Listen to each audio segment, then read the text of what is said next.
So I asked my niece, she's 8 years old, and what she wants to be when she grows up. And as you get like fancy answers, right? I want to be a cricketer, I want to be a scientist, a doctor. She said she wants to be a police officer. Now it's a very cute, uh, you know, piece of childhood that we can all relate to. Like when we were kids, we had this fantastical, almost absurd understanding of the real world. So I hope that she becomes a police officer eventually. But if you really ask why exactly more and more kids don't opt for police officer when they are kids, right? Why is that? Because I remember when during my childhood, like police officer was one of the most obvious answers. Nowadays, you don't get to hear much, right? Children are much more advanced and exposed, and they want to be doing something very feisty with their lives. But coming back to why not police, right? We have to understand that we are not a law-abiding country. We are a law-fearing country. We fear law, and that fear comes from ignorance. We don't understand law. We don't know law. So this knowledge gap has placed us in a very awkward position where we are scared of police force. We don't look at them as saviors. They are not Batman. We are not Gotham. We might be Gotham, but they are not Batman.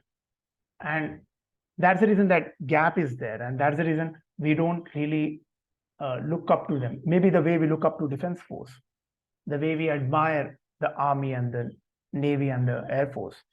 So this gap is very systemic.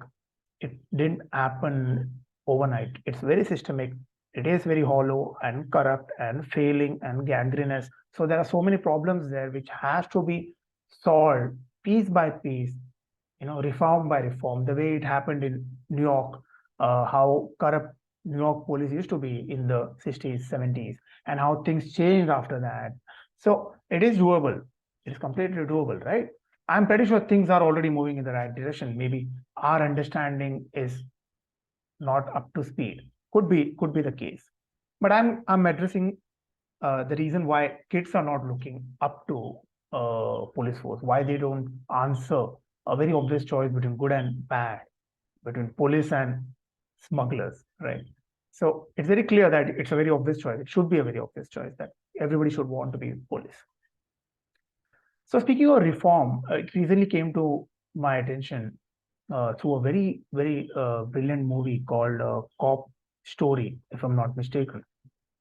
It's a Mexican movie, and it's a very beautiful, experiment, so to speak, between a movie and a documentary, and a movie and a documentary. So it is nicely pieced.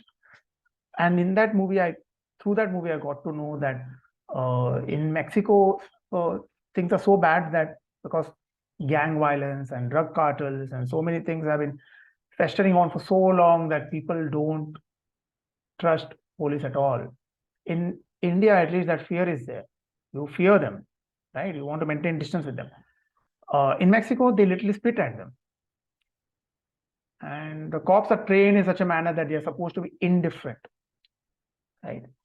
So I also came to know that there are so many little things like which tells you why a system fails. If a cop is shot on duty, the fellow cops are advised not to remove the bullet vest.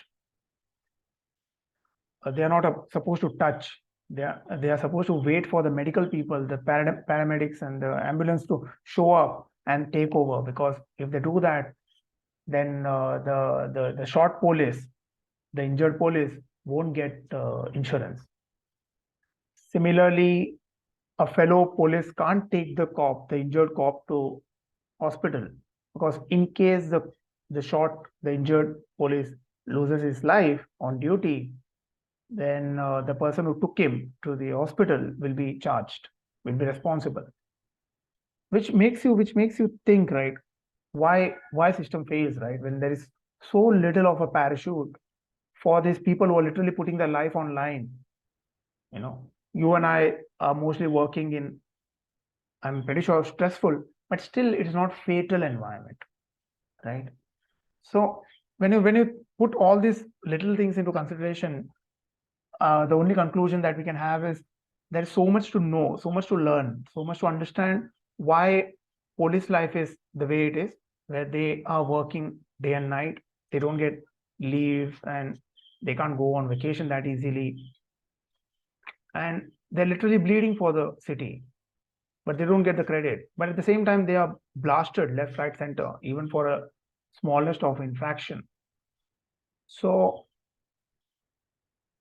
to understand this system, we have to have more examples. I think we need to have more example in the sense that we know so many stories of engineers, doctors, because we have friends who are in that profession, but we don't really have stories from a policeman or a woman. Maybe that's the reason we don't have examples, right? And that's the reason maybe more and more kids are not opting to become police officers someday. Maybe there is a clear knowledge gap there. It is less to do with the system. System is going to solve itself out eventually. But what about the kids who are not getting inspirational figures? That is, I think, a problem that needs to be addressed.